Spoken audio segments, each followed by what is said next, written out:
siger brunsviger, slik og Scan babyer. Det elsker jeg.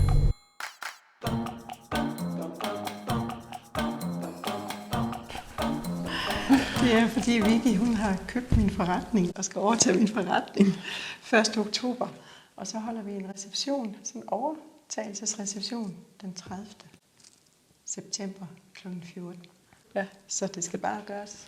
Det er jo på en måde din baby. Det er blevet til et barn, for jeg har haft forretning nu i 4,5 år. Ja. Så det er mit hjertebarn. Det har du ret i. Jeg hedder Vicky Baghold.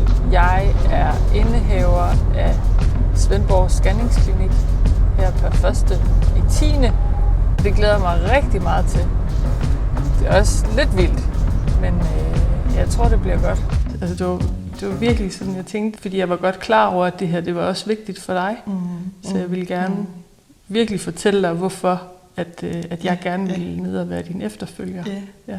Og jeg var ikke et sekund i tvivl, da du spurgte. Jeg var helt sikker. Du var den rigtige. Så det er jeg så glad.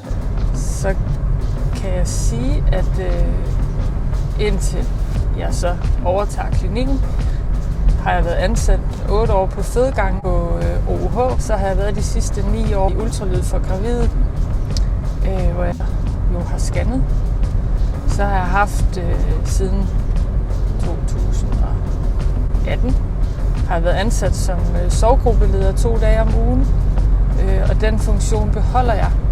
Så det vil sige, at 2 dage om ugen, der er jeg inde og have samtaler og grupper med de forældre, der desværre mister i graviditeten eller under fødslen eller umiddelbart efter.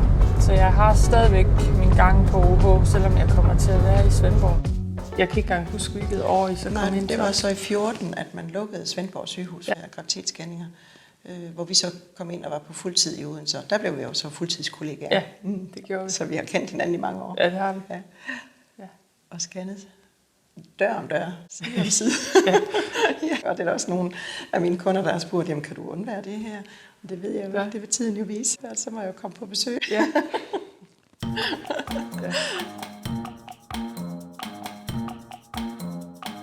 Jeg tror, vi i hvert fald er blevet enige om, at der skal være rigtig meget sødt. Pyt med maden, bare der er kage. Der skal bare være kage.